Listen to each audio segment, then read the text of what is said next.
let's start this. Denise Gorteman from D'Ieteren. Thank you. Etienne Rondeau, Renault, please. Peter Brock, Mercedes Trucks.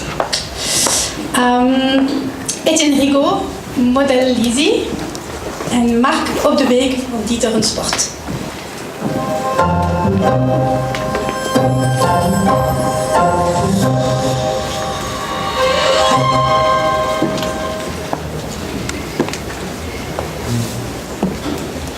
I start with Dennis Gorteman. Good afternoon. Good afternoon. Thank you for being there. So first question, knowing that D'Ieteren represents 15% of the automotive sector, any change would impact the way you do business. What are the key trends you see shaping your business?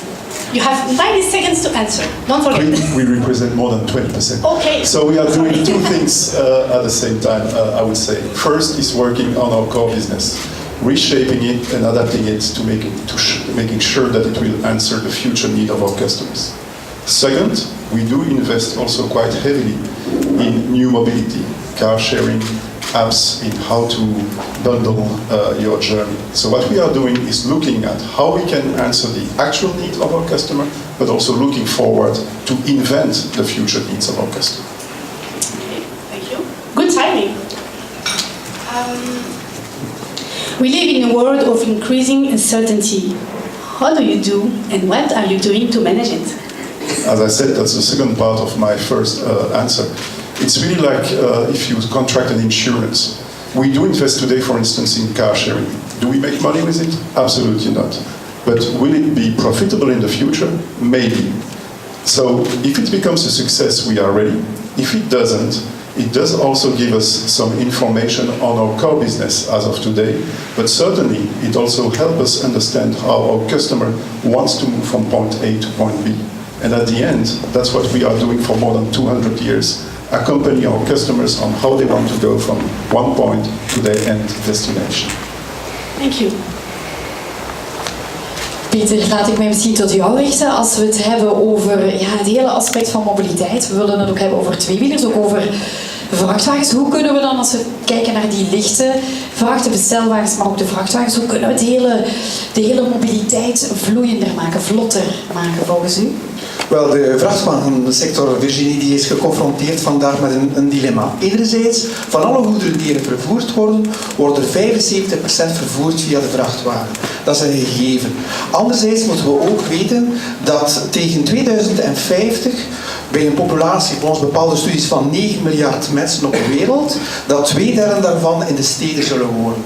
Nu is de uitdaging voor ons, hoe gaan wij met onze vrachtwagens die steden gaan beleveren? We weten dat er heel wat mensen meer en meer online kopen, dat ze willen een directe delivery willen hebben, op vandaag dezelfde dag als er op een bestelling gebeurt en liefst bij hen thuis. Wel nu, een en ander gaan moeten veranderen. Het eerste punt die gaat moeten veranderen, de vrachtwagen van morgen die in de distributiesector actief zal zijn, en vooral in de steden, dat zal een andere vrachtwagen zijn. Het zal een vrachtwagen zijn die elektrisch zal rijden.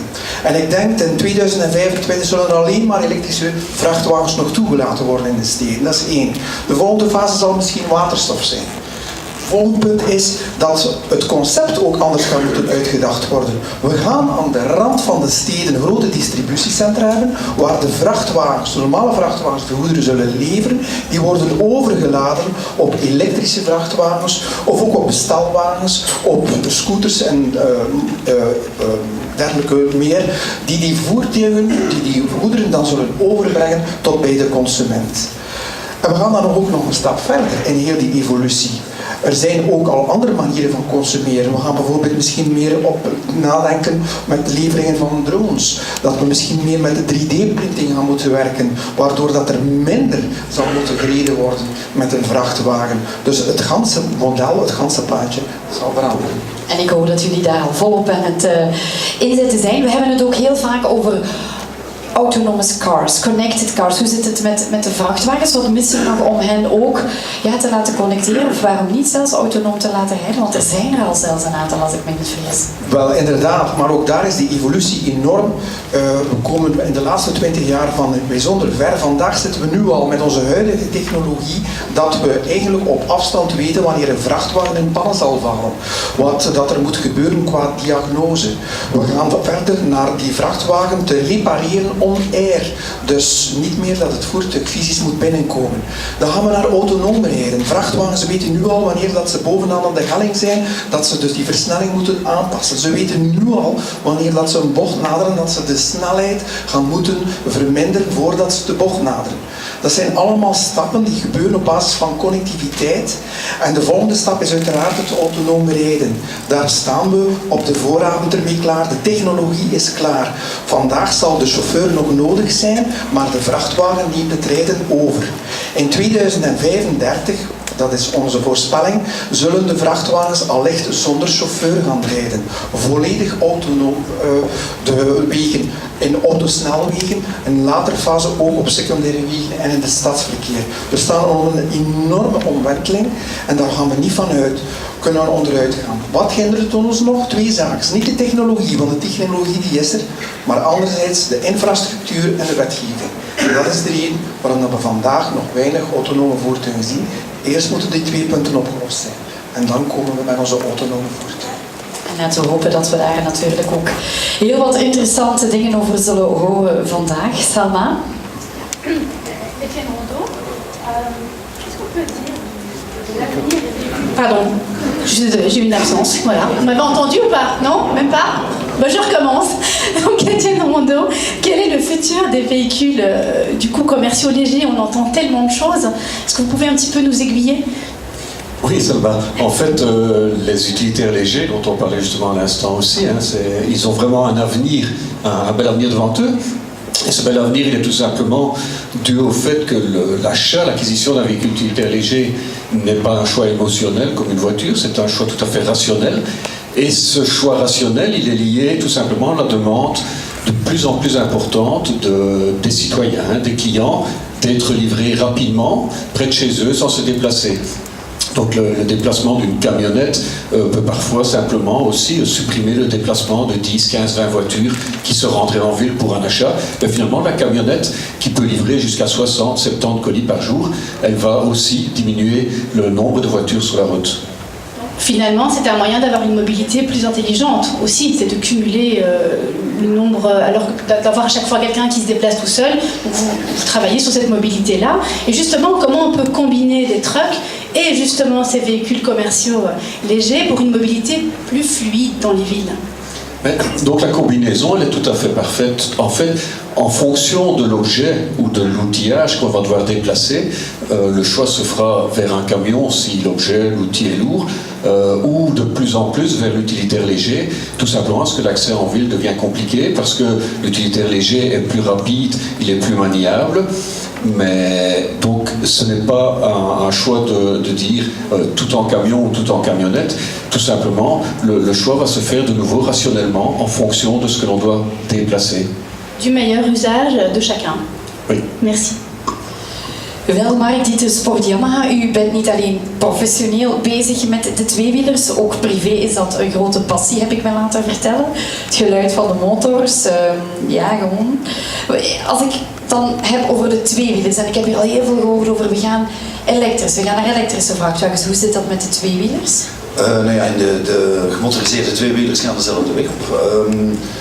Momenteel hebben we al 5% van de 50cc-markt die elektrisch is. Het is daar natuurlijk gemakkelijker, want wij hebben meer te maken met technologie ten opzichte van gewicht en actieradius. Daarnaast bestaat er een Amerikaans merk, Zero Motorcycles, bestaan al een kleine 8 jaar. Zij commercialiseren alleen maar elektrische motorfietsen. We zien dat niet alleen vanuit China elektrische producten komen, maar ook in Europa zijn er toch veel bedrijven bezig voor de last mile delivery. Dat is dan nog aansluitend op wat we hier net besproken hebben, met echte utilitaire elektrische scooters. En ik kan u verzekeren, ik werk voor een Japans merk. Tussen dit en 5 jaar gaan alle grote merken een roll-out plan hebben om inderdaad elektrische tweewielers in de markt te brengen. En dan gaan we natuurlijk eventjes uw sector ook promoten, nu dat we die kans hebben. Is dat net het voordeel wat u ziet van de tweewielers ten opzichte van die wagens, die last mile delivery? Of hoe ziet u dat? Is het een en-en verhaal, een of-of verhaal, voordeel van die tweewielers? Nou ja, het is natuurlijk, ik denk dat iedereen al weet, wij nemen minder plaats in. Daar waar congestie is, waar het verkeer vastloopt, hebben wij nog altijd genoeg plaatsen om ons wel te verplaatsen. Ik denk, wat de last mile delivery betreft, onze voertuigen zijn kleiner. Dus als er steden beslissen om de auto te weren op bepaalde plaatsen, zullen ze toch wel een tweewieler, nog een elektrische tweewieler toelaten. Het zou natuurlijk ook een fiets kunnen zijn, maar wij merken ook dat daar ook elektrische scooters geaccepteerd worden. Maar kortom, de voordelen van een tweewieler blijven dezelfde. Dat is, we hebben minder plaats nodig, we staan minder stil, we kunnen gemakkelijker parkeren. Ik denk, het is niet zozeer het geluid dat mij aantrekt eigenlijk, maar vooral de vrijheid van beweging die onze tweewielers ons geven. Die flexibiliteit wel. Ik denk dat het zeer duidelijk was en binnen tijd. Dankjewel. Étienne Rigaud, donc, en tant que CEO d'Octaplus, Modalisy et Blue Corner, finalement vous faites un énorme pari sur la multimodalité. Alors on a l'impression que vous avez pris pas mal d'avance, alors que d'autres acteurs se regardent un petit peu en sachant comment ils vont y aller. Qu'est-ce qui fait que vous n'avez pas peur finalement, hein? Vous pariez vraiment là-dessus? Mais merci pour la question parce qu'elle est un peu flatteuse. C'est vrai que chez Octaplus, on est une PME belgo-belge, donc en tant que PME, nous sommes agiles et si possible précurseurs. Alors c'est vrai que ces 2 dernières années, nous sommes lancés dans 2 nouveaux projets, 2 nouveaux défis. D'une part Blue Corner. Là, c'est un vrai défi, Et donc, Blue Corner est un des leaders dans le placement, la vente et la gestion de bornes de recharge électrique pour les voitures électriques. Et donc, tant que la voiture électrique, la voiture plug-in hybride ne démarre pas vraiment, on attend évidemment beaucoup de choses de ce salon-ci, les enseignements seront importants, mais tant que ça ne démarre pas, tous les opérateurs de bornes de recharge électrique pour le moment brûlent du cash. Donc c'est un vrai défi et on attend effectivement que ça se passe mieux pour l'avenir. En ce qui concerne Modalisy, le défi et le pari étaient moins risqués parce que là je pense que notre vision était certainement plus adéquate et plus en adéquation avec le timing. Il y a le budget de mobilité qu'on attend depuis un an, mais qui vient d'être voté la semaine passée. Et là, le fait d'avoir été précurseur nous permet déjà maintenant de dire que nous sommes 100% prêts pour gérer le 2e pilier du budget de mobilité, pour tous les services et rien que les services qui seront admis dans ce 2e pilier, et sur les 27 pays de la communauté européenne. Donc là, on est très heureux d'avoir été précurseur. Justement, vous avez pas mal de recul du coup sur les usages en termes de multimodalité. Est-ce que vous avez observé déjà des changements qui pourraient être surprenants dans les comportements des utilisateurs de Modalisy? Alors, nous constatons effectivement pas mal de changements au sein de Modalisy, mais les changements ne nous surprennent pas, nous, dans la mesure où le projet de Modalisy, c'était effectivement, la mission, c'était de faire changer les comportements. Et donc, très clairement, autant au départ, nos utilisateurs utilisaient Modalisy pour payer leur plein de carburant, recharger leur voiture, payer des parkings, payer des payages à l'étranger, autant maintenant, de plus en plus, ils utilisent les transports en commun, ils utilisent les voitures partagées et tous les opérateurs de voitures partagées ici en Belgique ont un succès en partie grâce à Modalisy, la location court terme de voitures. Donc là, on voit très très clairement un changement de comportement. Alors, il y a effectivement des attentes de la part des gestionnaires de mobilité, des fleet managers, qui attendent le budget de mobilité parce qu'ils sont tous convaincus qu'avec ce budget de mobilité, on va pouvoir effectivement amener les utilisateurs des voitures de société plus sur cette publique cible du budget de mobilité de renoncer à la voiture quand c'est plus intelligent de renoncer à la voiture, d'utiliser les transports en commun. Donc les enseignements sont déjà très très clairs, on est très confiant à cet égard. Donc, ce sont les usages qui ont facilité le transfert de modalité, enfin de mobilité. Donc, la mentalité est déjà quelque part là. Il faut que l'outil soit en place, Voilà. soit user-friendly, voilà. Mais, et donc on insiste toujours quand on place quand on a un nouveau client, que l'utilisateur essaye tous les services de mobilité, parce que, et c'est une des missions de Modalizy, c'est d'expérimenter ces expériences de nouvelles mobilités, alors qu'on sait traditionnellement que la personne qui a une voiture de société, c'est plus facile de se mettre au volant et de mettre le contact. Merci. Et on l'a dit, voilà, we explore today the new ways of mobility. And we're going to thank you very much for your participation and your smart answers.